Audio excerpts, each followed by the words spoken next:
नमस्कार दोस्तों। आज अमेरिका और ईरान के रिश्ते दुनिया के सबसे खतरनाक मोड़ पर खड़े हैं। हालात ऐसे हैं कि एक छोटी सी चिंगारी भी मिडल ईस्ट में महायुद्ध छेड़ सकती है। लेकिन क्या आप जानते हैं कि यही अमेरिका और ईरान कभी एक दूसरे के सबसे बड़े दोस्त हुआ करते थे। यह सिर्फ दो देशों की कहानी नहीं, बल्कि तेल, सत्ता, तख्तापलट, इस्लामिक क्रांति, परमाणु हथियार और बदले की राजनीति की ऐसी दास्तान है जिसने पूरी दुनिया की जियोपॉलिटिक्स बदल दी है। कभी अमेरिका ने ईरान के शाह को बचाया और आज वही ईरान अमेरिका को दुनिया का सबसे बड़ा शैतान कहता है। आखिर ऐसा क्या हुआ कि दोस्ती की यह मजबूत नींव नफरत और युद्ध में बदल गई?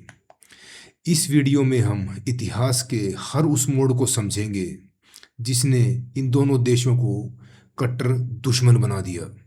सबसे पहले चलते हैं 20वीं सदी के मध्य की ओर। उस समय ईरान पर शाह मोहम्मद रजा पहलवी का शासन था। शाह वेस्टर्न आइडियोलॉजी के समर्थक थे और वे चाहते थे कि ईरान आधुनिक और शक्तिशाली बने।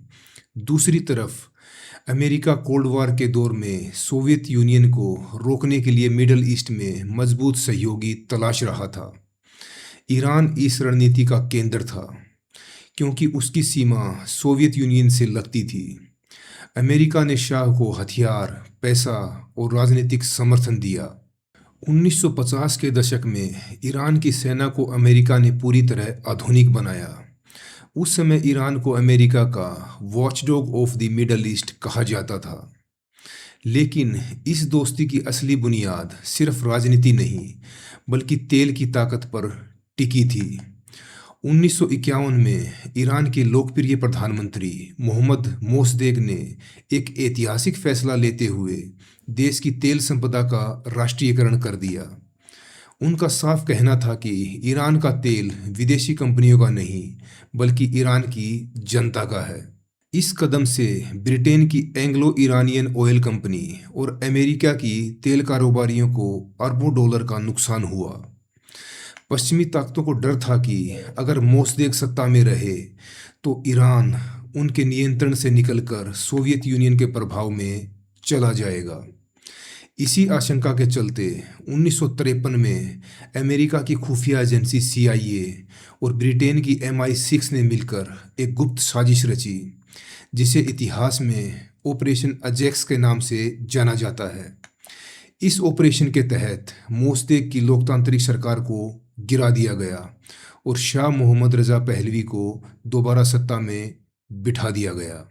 यह सिर्फ एक राजनीतिक तख्तापलट नहीं था, बल्कि ईरान की जनता के साथ हुआ एक खुला विश्वासघात था।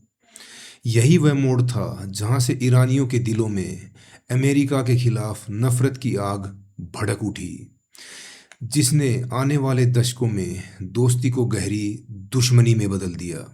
इसके बाद शाह मोहम्मद रजा पहलवी ने अमेरिका के सहयोग से व्हाइट रेवोल्यूशन नाम की एक बड़ी आर्थिक और सामाजिक सुधार योजना लागू की।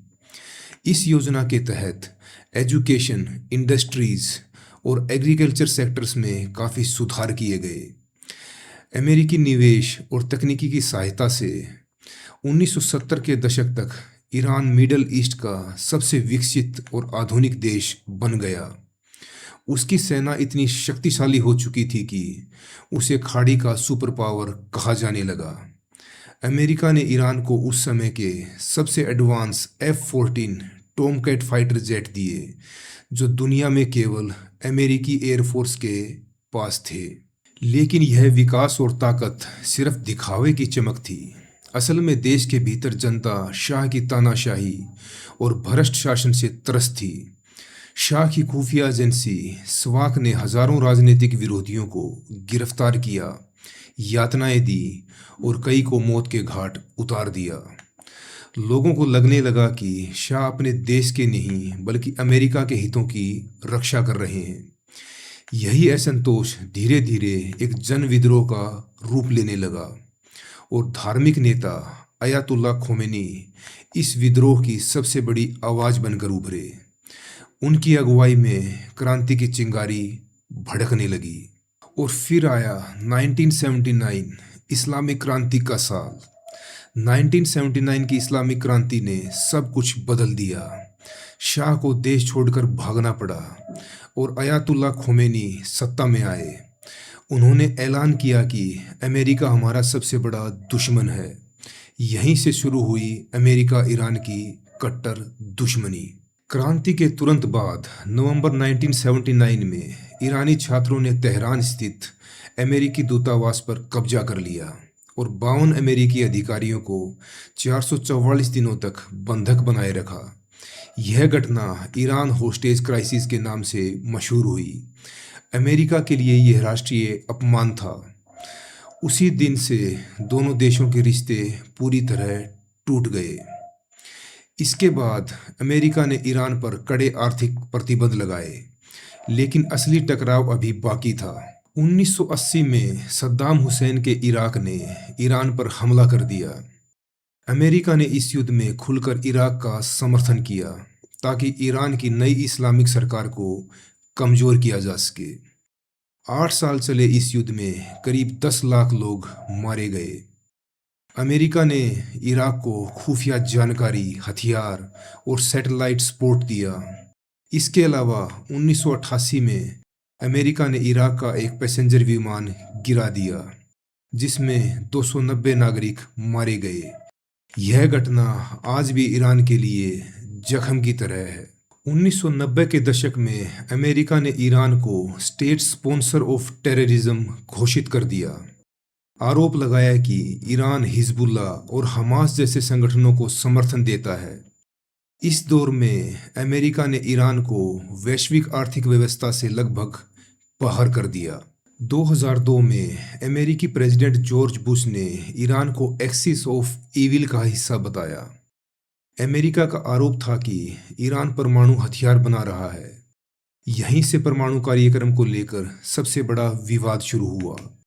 ईरान ने कहा कि उसका परमाणु कार्यक्रम एनर्जी और मेडिकल पर्पस के लिए है, लेकिन अमेरिका को डर था कि ईरान परमाणु बम बना लेगा।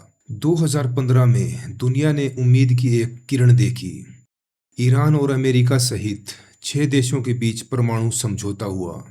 इसके तहत ईरान ने अपने न्यूक्लियर प्रोग्राम को सीमित करने का वादा किया, लेकिन 2018 में डोनाल्ड ट्रंप ने इस समझौते को तोड़ दिया और ईरान पर फिर से कठोर प्रतिबंध लगा दिए। 2020 में हालात और खतरनाक हो गए जब अमेरिका ने ईरान के top army commander general Qasem Soleimani को ड्रोन हमले में मार दिया। ईरान ने बदले में अमेरिकी ठिकानों पर मिसाइल हमले किए।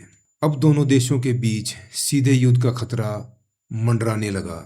आज की दुनिया में अमेरिका और ईरान के रिश्ते किसी ज्वालामुखी से कम नहीं हैं, जो कभी भी फट सकता है। दोनों देश अलग अलग मोर्चों पर आमने सामने खड़े हैं, लेकिन सबसे बड़ा टकराव ईरान के परमाणु कार्यक्रम को लेकर है। अमेरिका को डर है कि यदि ईरान परमाणु हथियार बना लेता है तो वह पूरे मिडल ईस्ट की ताकत का संतुलन बदल देगा, जबकि ईरान इसे अपनी राष्ट्रीय सुरक्षा और आत्मसम्मान का सवाल मानता है। अमेरिकी तेल और आर्थिक प्रतिबंधों ने ईरान की अर्थव्यवस्था को बुरी तरह झकझोर दिया है, जिससे वहां की आम जनता भी संकट झेल रही है।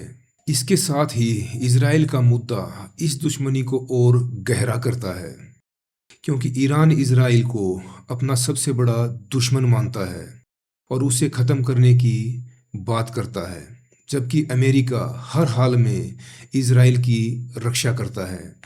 यही कारण है कि सीरिया, इराक, लेबनान और यमन जैसे देशों में दोनों के समर्थक गुटों के बीच शैडो वॉर चल रहा है। दरअसल यह लड़ाई सिर्फ हथियारों या राजनीति की नहीं, बल्कि विचारधाराओं की भी है। एक तरफ पश्चिमी लोकतंत्र और वैश्विक वर्चस्व, तो दूसरी तरफ इस्लामिक क्रांति और क्षेत्रीय प्रभाव की जंग। यही टकराव इन दोनों देशों को आज कट्टर दुश्मन बनाए हुए है। आज हालात ऐसे हैं कि अमेरिका और ईरान सिर्फ एक दूसरे के खिलाफ खड़े नहीं हैं, बल्कि पर्दे के पीछे एक दूसरे को कमजोर और ख़त्म करने की चालें चल रहे हैं। यह कहानी हमें याद दिलाती है कि अंतर्राष्ट्रीय राजनीति में दोस्ती और दुश्मनी कभी स्थायी नहीं होती। स्थायी होते हैं सिर्फ राष्ट्रीय हित। कल के साथी आज के दुश्मन बन जाते हैं और आज के दुश्मन कल के दोस्त। तेल, ताकत और सुरक्षा की इस जंग में इंसानियत सबसे ज़्यादा पिसती है। सवाल यह है कि क्या यह दुश्मनी और भड़केगी या कभी शांति का रास्ता भी खुलेगा? यह आने वाला समय तय करेगा। धन्यवाद।